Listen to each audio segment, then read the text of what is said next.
At your break.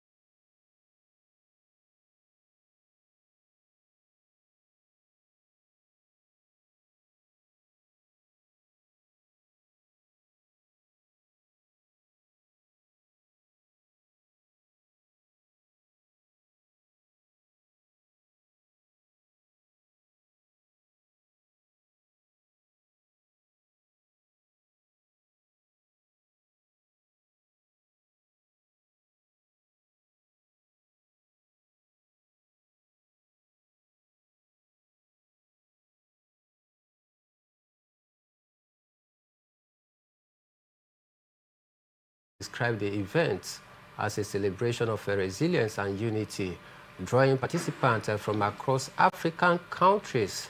The governor equally appreciated the Badminton World Federation and the Badminton Confederation of Africa for their support, assuring that his administration is willing to host the event again come next year. Some athletes from Egypt, DR Congo, and Kenya described the badminton championship as memorable event for them. Kingsley, Abia State, they are beginning to make a very big leap in terms of sport under the leadership of Governor Alex Oti. And this badminton was hosted in Abia State. Nigeria came first with that very impressive outing against the likes of Egypt and the rest of the African countries that attended. How will you describe the performance of Team Nigeria? I think impressive.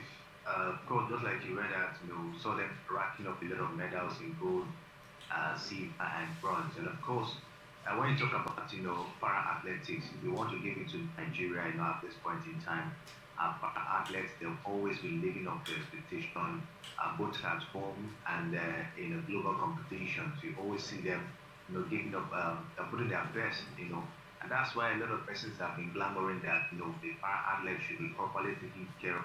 Their welfare package, of course, should be, something commendable because they've always been living up to expectation, anytime they have been called upon. And I'm very, very impressed with their performance this time around. I just hope that, of course, the National Sport Commission will, of course, continue to make sure that, the welfare of our athletes, is something, commendable from what we've seen so far. And for Abia State, I think it's been an impressive one. If we take a look at it, Alex Oti has been up and doing, of course, in the state, not just putting things in place in terms of infrastructure, but you talk about sports. He has been able, of course, to take sports to another level. Take a look at the likes of Abia Warriors and Egba Football Club with two football teams in the state are properly being managed, as it stands. Abia Warriors currently playing at the continent, and now they're not just looking at football alone. They're also trying to see how they can also make the state, the hub of sports, in the country. Now they just hosted the para championship, and it was a very, very impressive one because so many things actually commended the organization, even the other African countries that came, actually, they were very happy with the level of organization and all of that. So I think for me, it's a good one, for Abia State, and we hope that, they continue in this momentum. But for the para-athlete, I think it was a very impressive performance. We just hope that as they continue with this momentum, and as well, like I mentioned earlier, a welfare package should be properly taken care of.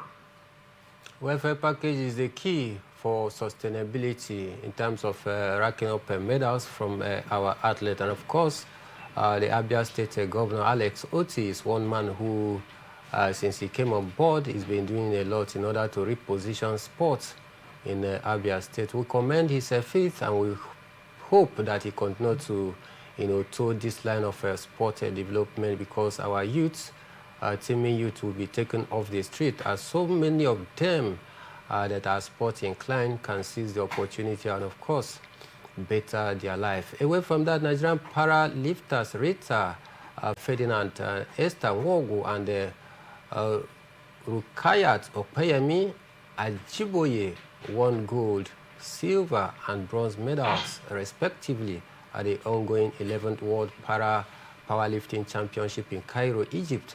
Ferdinand soared to victory on Saturday, lifting an impressive 153 kg to clinch gold in the women's up to 79 kg category and further cement Nigeria's legacy in the sport. Her remarkable feat added to Nigeria's growing medal haul at the historic championship after Nwogu had earlier won silver in the 50 kg category. Elsewhere, Ajiboye claimed bronze in the same class. Nwogu narrowly missed gold to Venezuela's Clara Fortes, who edged her out to top sports in fiercely contested competition. The Director General of National Sport Commission, Honorable Bukola Olakpade, congratulated the athletes on their outstanding performances, commending their relentless drive and patriotic spirit. The 11th World Para Powerlifting Championship, taking place from October 9 to 18th, 2025, marks the first ever edition to be hosted in African soil, a milestone event highlighting the continent's growing influence in adaptive sport. The 10-day competition has attracted the top para powerlifters from across the globe, all vying for world titles in their respective weight category. So Kingsley, this is another impressive display from Nigeria, far away in Cairo. They continue to do the country proud, and this is one sport that Nigeria is gradually carving a niche for themselves.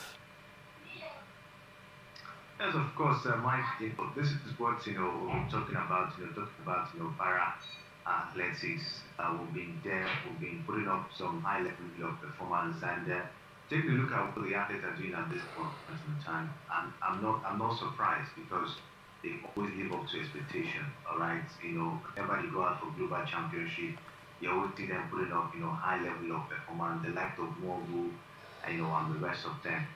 Just the competition just got started, and they started racking up medals, and that's a good one. For a team that wants to really achieve something very huge. You start as the competition starts, not waiting till maybe the end when the competition start coming to an end. That's when you start racking up medals. No, you start when the competition starts, and for me, it's a good statement of intent, for them in this competition, meaning that at least they will be racking up enough medals, in this particular one. So if you take a look at it so far, our athletes did not actually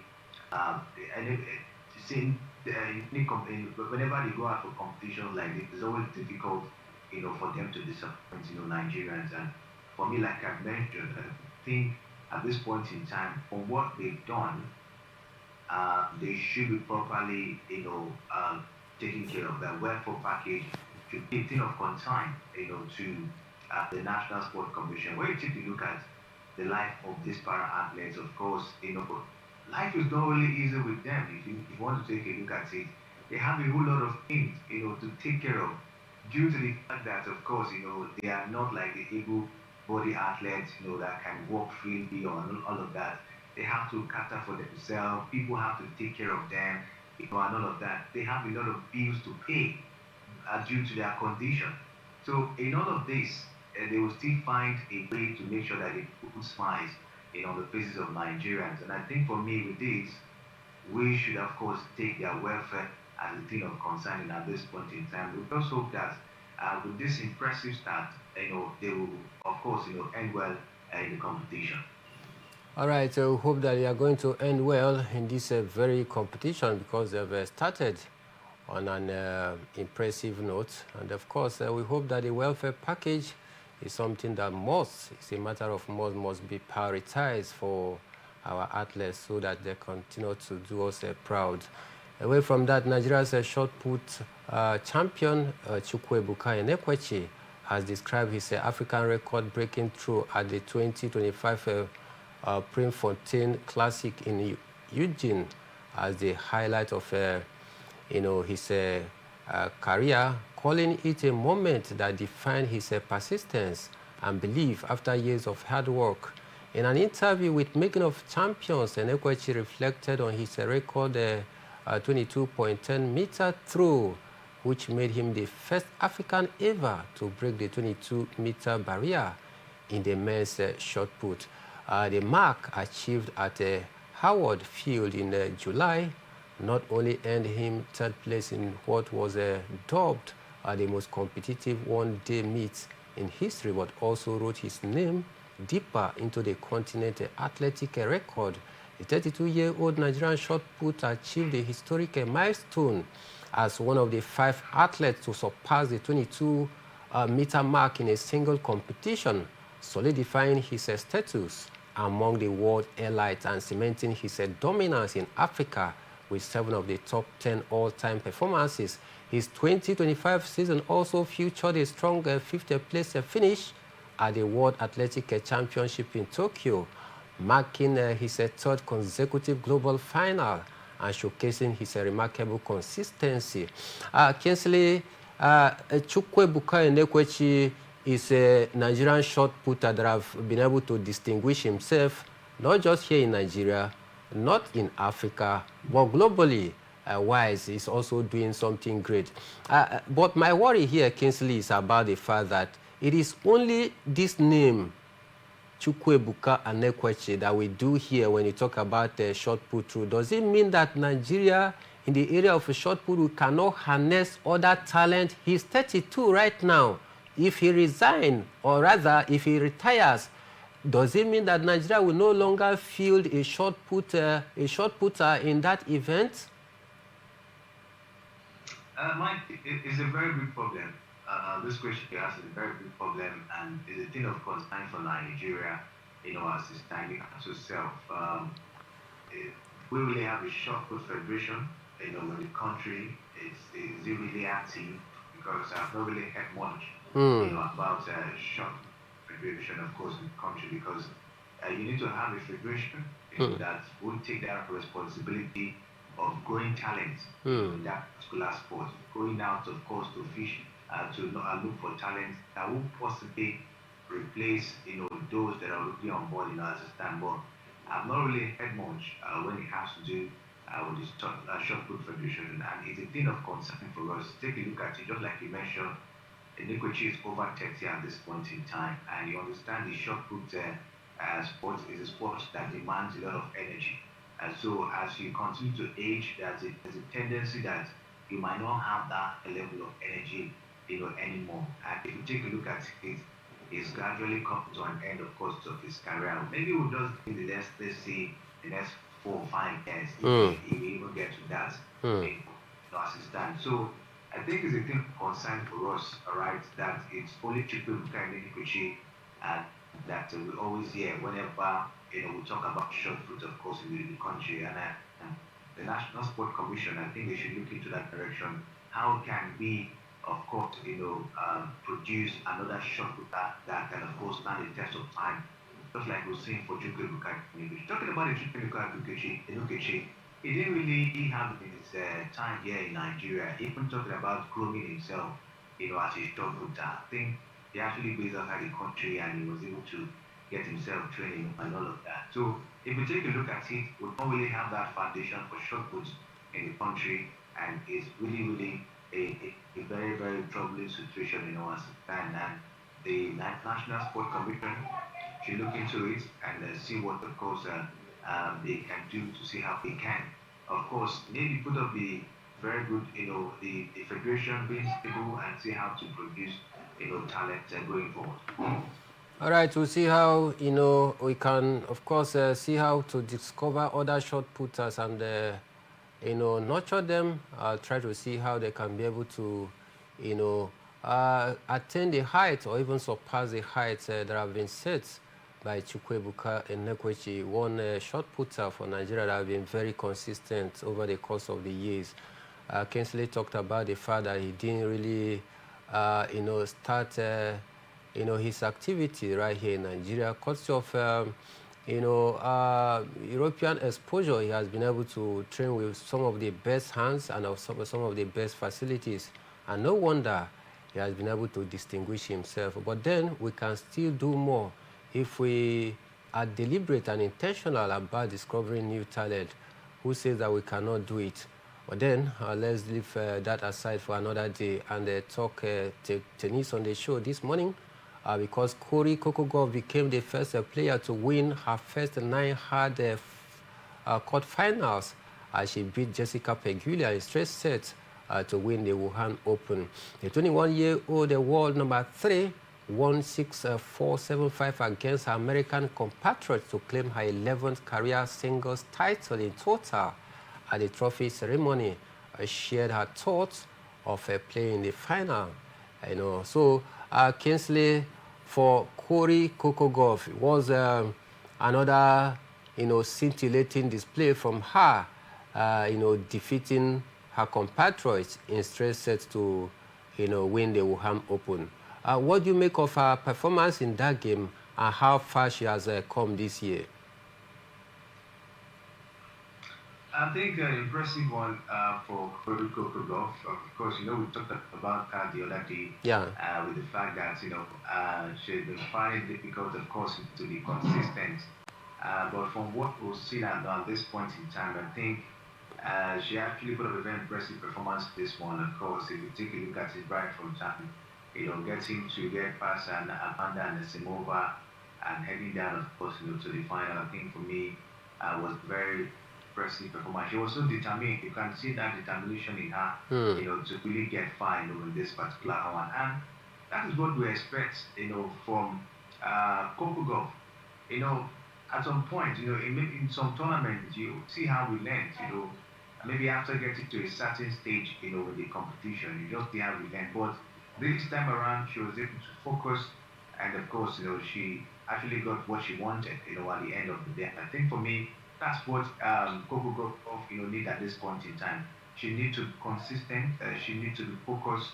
She needs to try and once again to see how to put up some strategies, of course, to always be at the top. Because if you take a look at the WTA, just like you and I have been talking for some time now, very, very competitive. Like Arina Sabalenka, the likes of Iya Swiatek, they don't want to let any stone unturned at this point in time. So for a player like Kokogov, maybe she wants to break into those players, talking about Arina Sabalenka and Iga Swiatek, then she really have to, of course, be more, focused. And we saw that, in this Wuhan competition, and at the end of the day, she got this one. For me, I just hope that she keeps on this momentum, because what we've noticed over the time is that, after an impressive performance like this, in the next tournament, you see how struggling, as time. So consistency is what Kokogov should fight for, and we just look forward to see how it is. So far so good this year.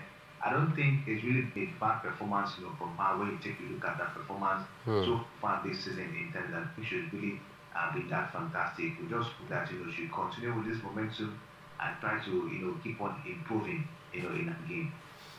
All right, an incredible one for Corey Kokogov, but then consistency should be the watchword for Corey Kokogov, and tenacity. That is what it will take to take her to the top. But then she has improved massively so far this year,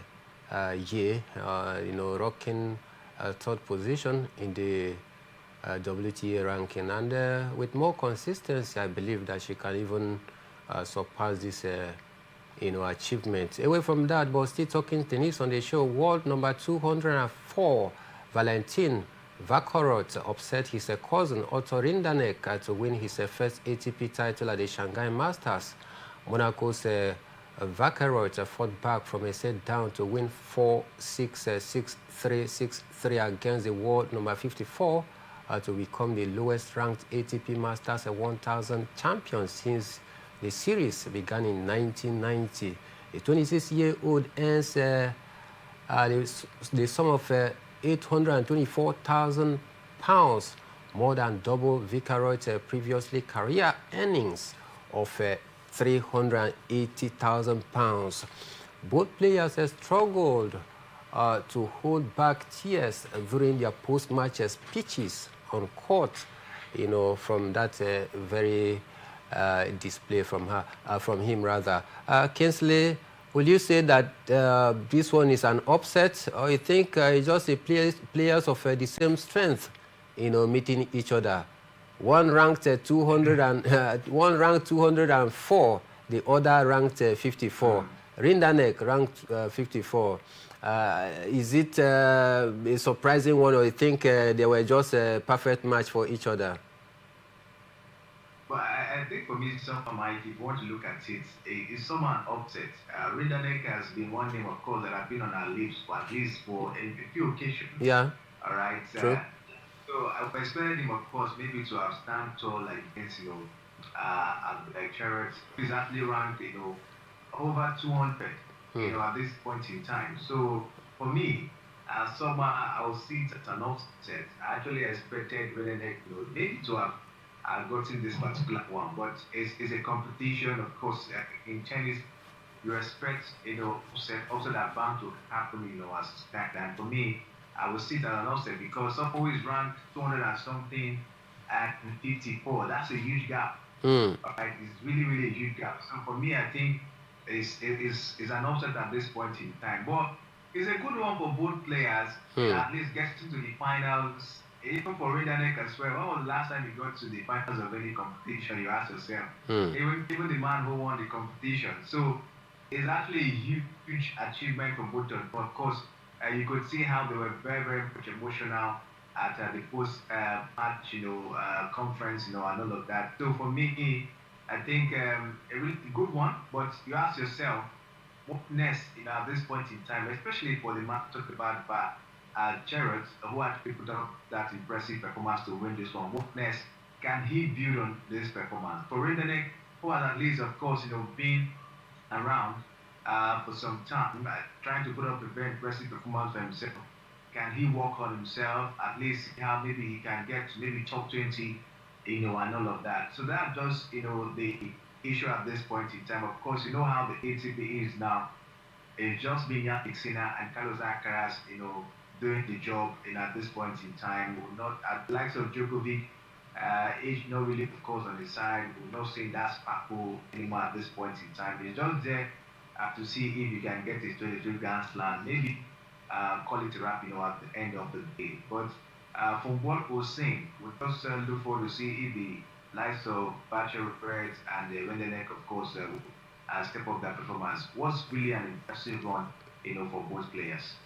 Impressive one for both players. Talking about Valentin and, of course, Rindanek, one name that have been around, and that is why Kingsley thinks that it was indeed an upset because nobody have had the name consistently. Talking about Valentin Vakoret compared to Rindanek that have been, there. So I think it's an upset, ranked 204, coming to defeat Rindanek, who is ranked 54th, and in that very one. But then it was more like a back and forth game as both players gave it all.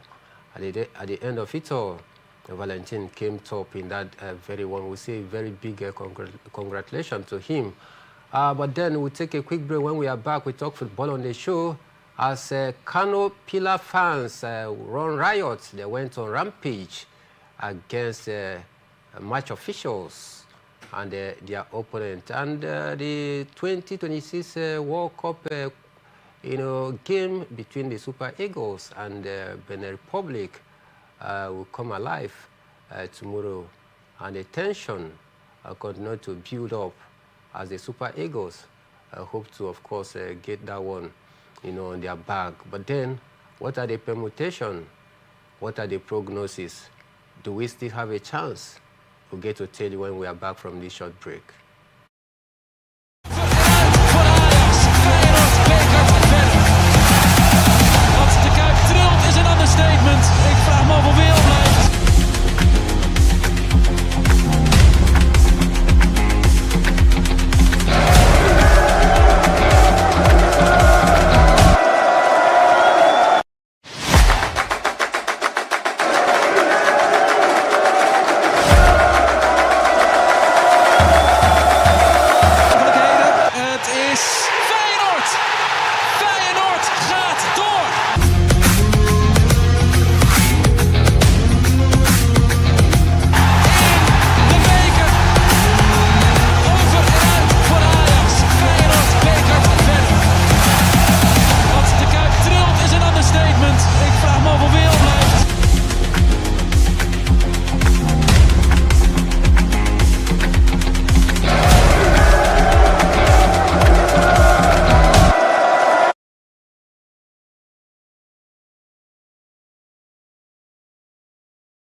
All right, you're welcome back from that short break. You're still onto Atlantic Television Network Sport Talk. This morning, we are bringing you up to speed with the latest happenings in the world of sport. And Kingsley Emmanuel is with me via the Zoom this morning as we are taking a look at some of the interesting sporting gist for you this morning. Let's give you, or rather serve you some of the results in the Nigerian Premier Football League matches that went down over the weekend, because Abia Warriors defeated the El Kanemi Warriors 2-0. Ikorodu City got a bit of a Bendel Insurance 1-0. Kano Pillars played 1-1 against Shooting Star, while Katsina United defeated Remo Stars 3-1. Although Remo Stars head coach declined to grant a post-match interview following their encounter at the Muhammadu Diko Stadium in Katsina.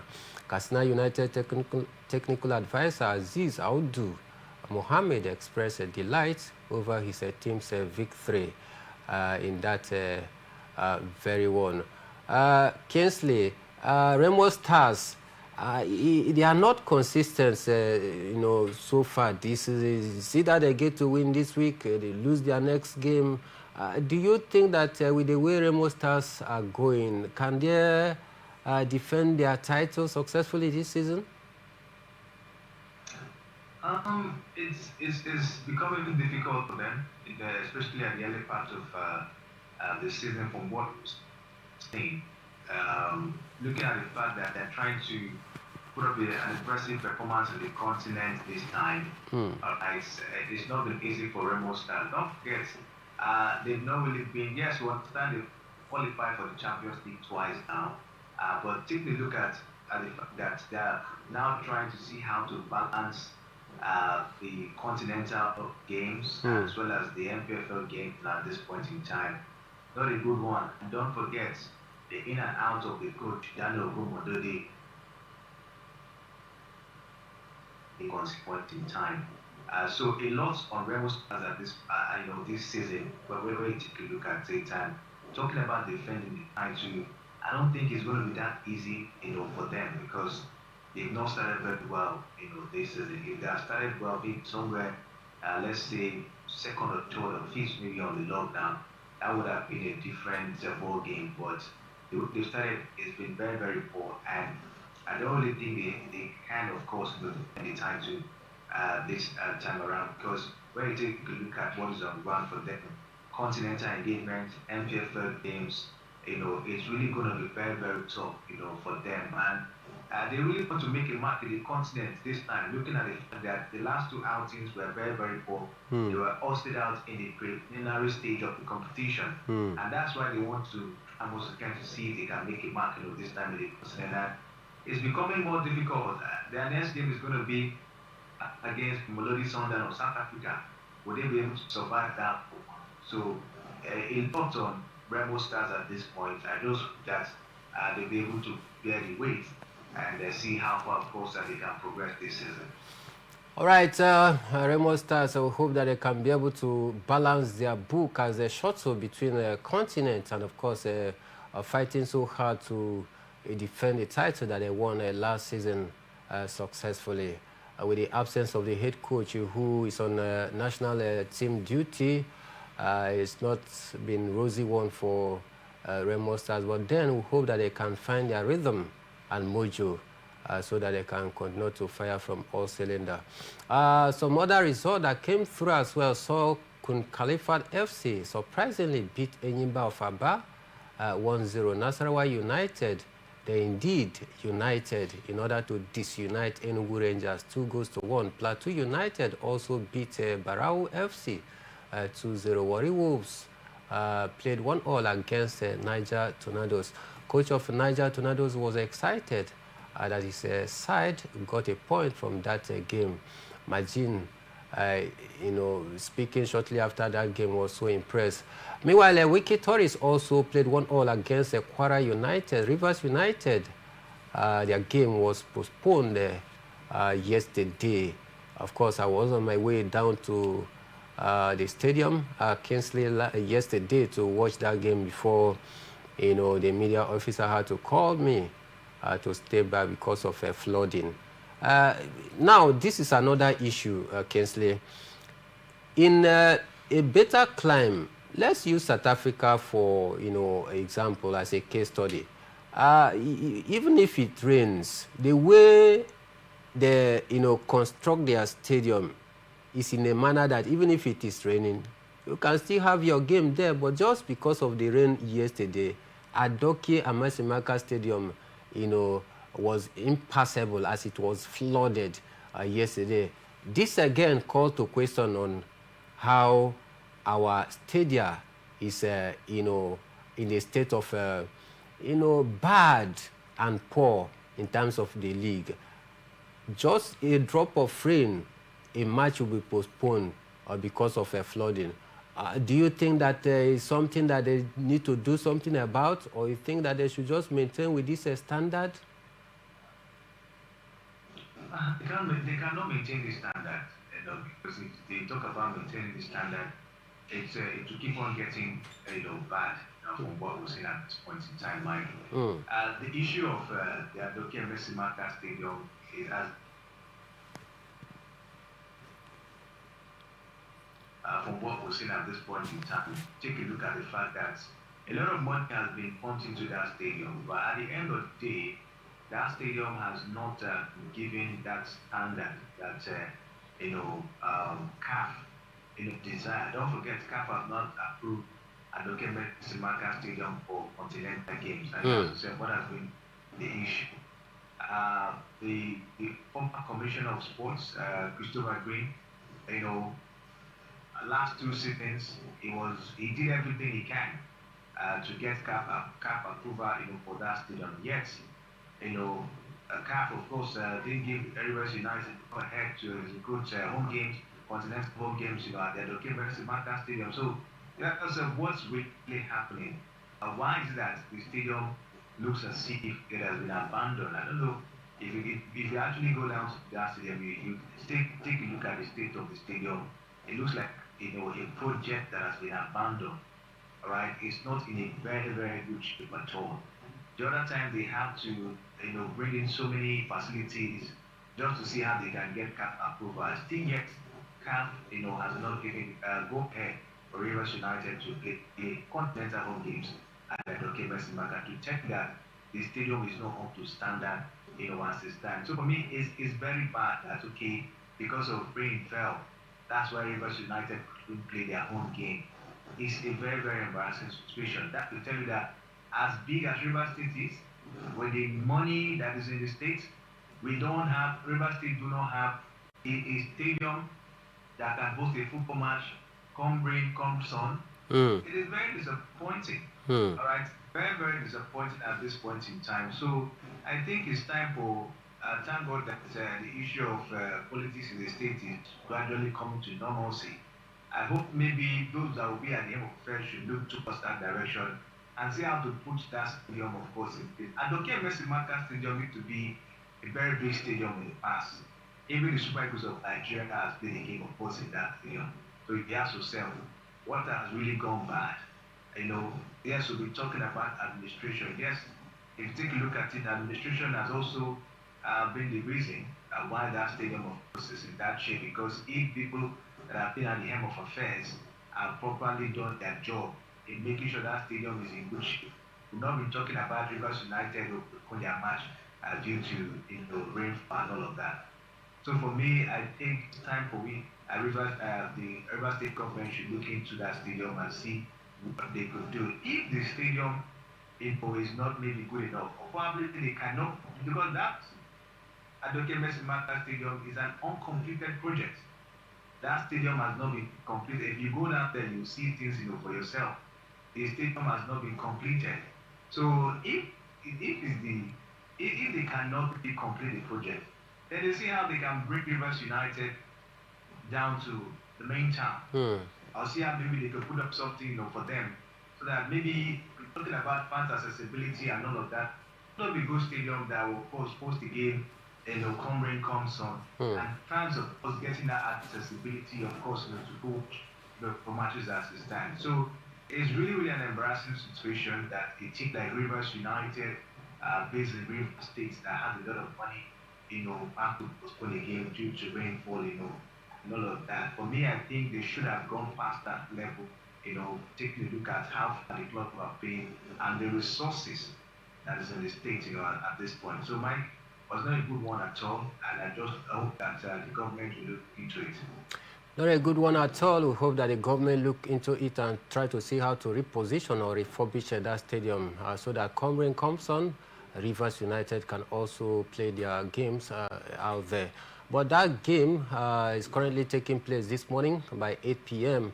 It has started, and we're still trying to get feelers to see or know the result of that very game. But if you can't, in the evening when we make a return for Sport Extraordinary, then we'll bring you the result of that match. Meanwhile, chaos erupted at the Sani Abacha Stadium in Kano on Sunday evening after Kano Pillars fans invaded the pitch and attacked match officials, players, and staff of a Shooting Stars Football Club following a dramatic late equalizer in their Nigerian Premier Football League match.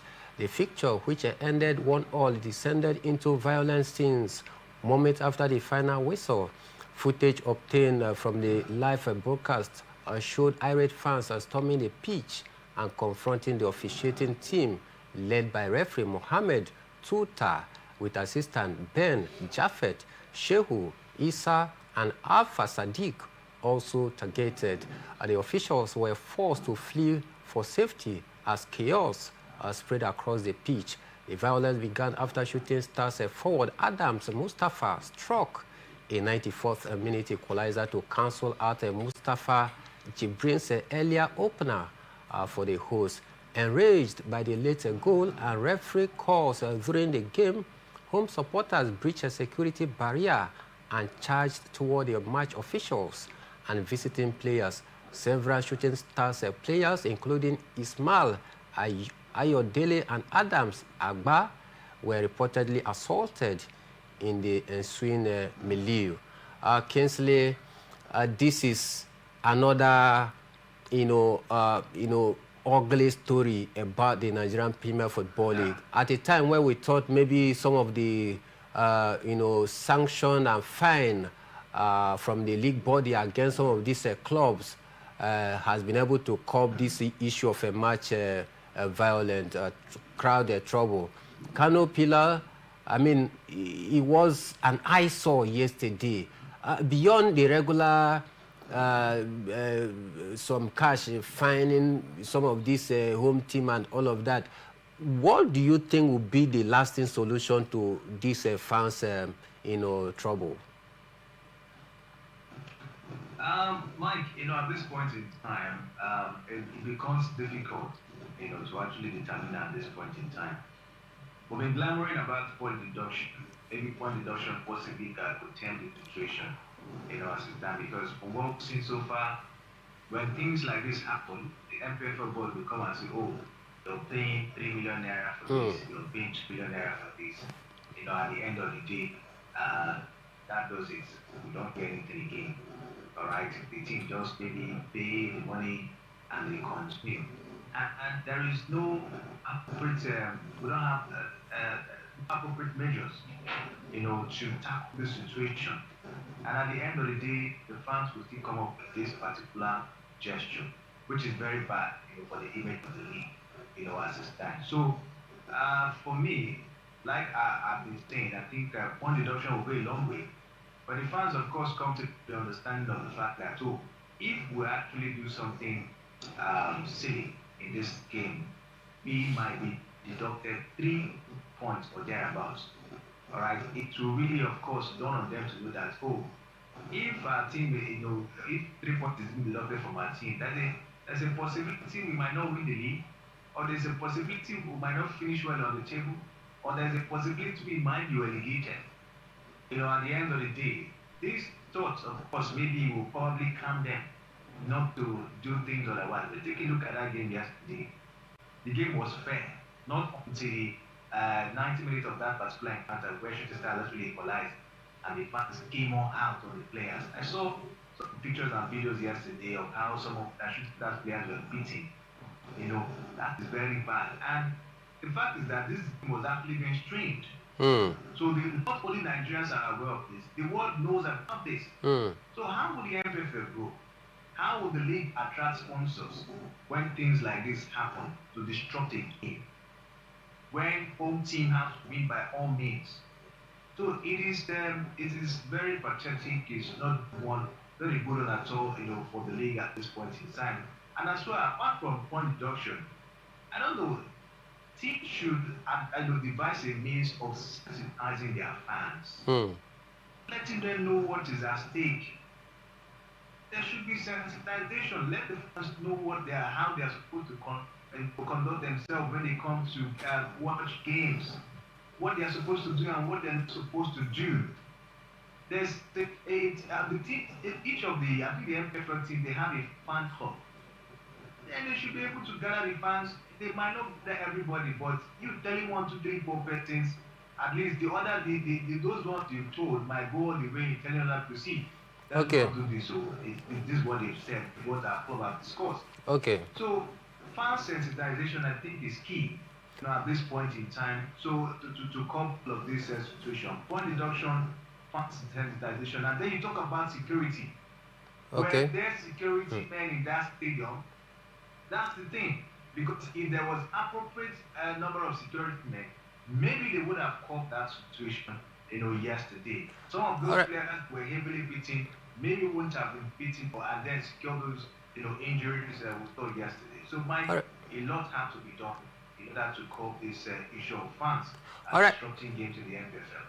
All right, Kingsley, due to time factor, because we are running out of time, just 30 seconds, Kingsley. 3 players will be out for the clash between the Super Eagles and Benin Republic come tomorrow. 2 key players from the Beninois side will miss that game, and one from Nigeria, which is Lukman Ademola. Is this good news for Nigeria? It's a good news for Nigeria, but it's still Benin Republic, and I think despite the fact that 3 players are supposed to be out, they will still want to find a way, around it. And for the likes of Ademola, who will not be present, I think it's a little bit of a setback for Nigeria, but I think every child should just look for a way and see what we can do. Of course, you know what is at stake. 2 goals need to be scored, 200 goals need to be scored in that game, and we have to start, as the whistle of course is being blown. So a tough one it is, but 3 players being out for Benin Republic, I think somehow you say advantage for Nigeria, but the question is, can we utilize that advantage? Let us see how it goes tomorrow.